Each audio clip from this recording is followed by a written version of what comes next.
ఓటీటీవీకి స్వాగతం. ఆంధ్రప్రదేశ్ రాష్ట్రాన్ని మాదక ద్రవ్య రహిత రాష్ట్రంగా మార్చాలనే ఉద్దేశంతో రాష్ట్ర డీజీపీ ద్వారక తిరుమలరావు ఐపీఎస్ ఆదేశాల మేరకు ఎన్టీఆర్ జిల్లా పోలీస్ కమిషనర్ ఎస్వి రాజశేఖర్ బాబు ఐపీఎస్ పర్యవేక్షణలో పోలీస్ కమిషనరేట్ పరిధిలో city task force law and order పోలీసులు గంజాయి రవాణా, విక్రయం, కొనుగోలు, సరఫరాలకు సంబంధించిన సమాచారాన్ని సేకరించడం, గతంలో పలు అక్రమ మాదక ద్రవ్యాల కేసులలో అరెస్టు కాకుండా తప్పించుకొని తిరుగుతున్న వారిపై పటిష్టమైన నిఘా ఏర్పాటు చేయడం జరిగింది. ఈ క్రమంలో city task force law and order బృందాలకు రాబడిన ప్రక్క సమాచారం మేరకు నగరంలోని వివిధ ప్రదేశాలలో అనుమానంగా తిరుగుతున్న 12 మందిని అదుపులోకి తీసుకొని విచారించి వారి వద్ద నుండి సుమారు 23 కేజీల గంజాయిని స్వాధీనం చేసుకొని అరెస్టు చేయడం జరిగింది.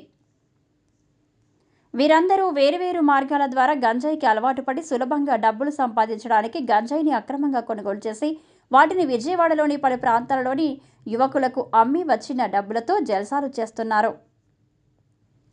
ఈ క్రమంలో 4 వ్యక్తులు అయిన పెమ్మాడి మహేష్, కొమ్మూరు సాయి, కిరణ్, తెన్నేరు రోహిత్ కుమార్, కాటూరి మహేష్లు అల్లూరి సీతారామరాజు జిల్లా ఏజెన్సీ గ్రామాల్లోని కొందరు గిరిజనుల వద్ద నుండి గంజాయిని కొనుగోలు చేసి విజయవాడ తీసుకువచ్చి వాటిని గవర్నర్పేట పోలీస్ స్టేషన్ పరిధిలోని హనుమాన్పేట సమీపంలోని ఒక పార్క్ వద్ద వీరందరూ పంచుకొని సమయంలో టాస్క్ ఫోర్స్ గవర్నర్పేట పోలీస్ వారు పక్కా సమాచారంతో 9 మందిని అదుపులోకి తీసుకొని వారి వద్ద నుండి 21 కేజీల గంజాయి స్వాధీనం చేసుకోవడం జరిగింది.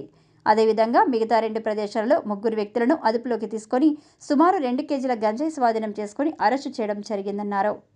గంజాయి పట్టుకున్న దాంట్లో వెళ్ళిన వాళ్ళు కూడా వాళ్ళ మీద మనం నిఘా పెట్టి వాళ్ళు అక్కడి నుంచి వచ్చారని తెలిసి మనం పట్టుకోవడం జరిగింది. అక్కడి నుంచి వచ్చిన వెంటనే దాదాపు 20 కిలోస్. వాళ్ళ పేర్లు అయితే ఈ పెమ్మాడ మహేష్, కొమ్మూరు సాయి కిరణ్, తెన్నేరు రోహిత్ కుమారు, కాటూరి మహేష్, వల్లభనేని సాయి శ్రీరామ్, బొడ్డు ఉమేష్, షేక్ అక్బర్ బాషా, పోలాన్ కిరణ్, అలాగే ఖగ్గా వెంకట తరుణ్. వీళ్ళంతా 20 కేజెస్తో దొరకడంతో మీరు చూస్తున్నారు. దొరకడంతో వాళ్ళ మీద కేసు పెట్టడం జరిగింది. త్వరలోనే వీళ్ళ లైఫ్ స్టైల్ చూడటం చేసి పీడీ యాక్ట్ కూడా మనం ఇంప్లిమెంట్ చేయడానికి చూస్తాం. అంటే దానికి ఉన్న నామ్స్ ప్రకారం ఏమన్నా ఉంటే. అలాగే ఒక ఇద్దరు వీళ్ళంతా గవర్నర్పేట పోలీస్ స్టేషన్లో కేసు రిజిస్టర్ చేయడం జరిగింది. ఈ operation task force and local police కలిపి చేసింది. అలాగే గుణదలగా కూడా ఒక ఇతను లెనిన్ సెంటర్ చెందిన తరుణ్ చౌదరి, అలాగే ఒక లేడీ ఫాతిమా అని ఒక నటోరియస్ షేటర్ నాగూరు భాష తల్లి, అతను పీడియాక్లో లోపల ఉండటంతో ఈవిడ బయట నుంచి ఆపరేట్ చేస్తుంది. ఈవిడ కూడా వీడితో తెప్పించిన ఈ తరుణ్ కూడా అరెస్ట్ చేయడం జరిగింది. ఇది గుణదల పోలీస్ స్టేషను. అట్లాగే సత్యనారాయణపురం పోలీస్ స్టేషన్లో కూడా ఒక విజయవాడలోనే రొంగల మురళీకృష్ణ అని చెప్పి అతను పాత కేసులు లేవు కానీ అతని దగ్గర కూడా దొరకడంతో అతను కూడా కేసు పెట్టాం. మొత్తం 12 మంది కేసును పట్టుకోవడం జరిగింది. ప్రస్తుతం అంటే మన చేతిలో విజయవాడ కానీ ఇటుపక్కల కానీ ఎట్టి పరిస్థితుల్లోనూ గంజాయి కానీ డ్రగ్స్ కానీ ఉండకూడదన్న ఉద్దేశంతోనే మన task force and local police పనిచేస్తుంది.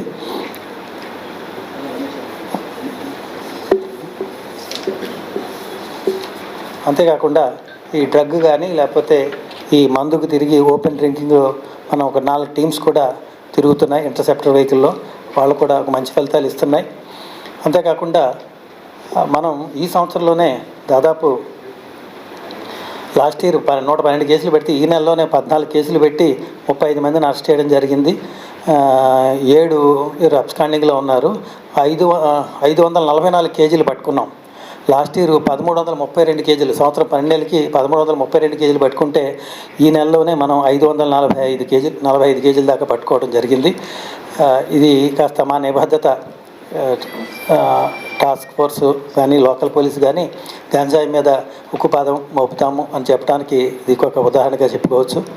ఈ మా సిపి గారు లేకపోతే సీఎం గారు మానసపుత్రిక అయిన డ్రోన్స్ ఆపరేషన్ కూడా దీంట్లో కొత్తగా ఏర్పాటు చేయడం జరుగుతుంది. అంటే పర్టికులర్లీ ఈ తాగి ఉండేవాళ్ళు మారుమూల ప్లేసెస్లో లేకపోతే హైడౌట్లో ఉండే వాళ్ళకి డ్రోన్ కూడా దీంట్లో ఉపయోగిస్తున్నాం.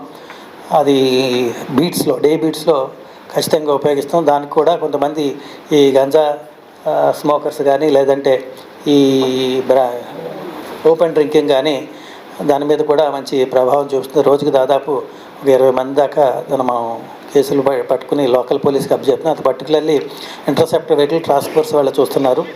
మీ ద్వారా కూడా ఇది కాస్త గంజాయి అంటే ఒక పాజిటివ్ దృక్పథంతో కాస్త మీరు ప్రజలకి నచ్చజెప్పినట్టు, ఎందుకంటే పిల్లలు పాడవుతున్నారు, కాలేజీలోకి వెళ్తున్నారని ఒక ప్రత్యేకించి ఒక మన ఇంట్రెస్ట్ తీసుకుని, అంటే పర్టికులర్ ఎందుకంటే కాలేజీ దాకా వెళ్ళే అవకాశాలు ఉన్నాయి కాబట్టి ఆ కాలేజీ పిల్లలు మీ న్యూస్ చూస్తారు కాబట్టి ఎలక్ట్రానిక్ మీడియా కానీ సోషల్ మీడియా కానీ వాళ్ళకి కాస్త వాళ్ళ వరకు చేరేటట్టు కాస్త మీరు దీన్ని కాస్త ప్రమోట్ చేస్తారని కోరుకుంటున్నాను. Thank you.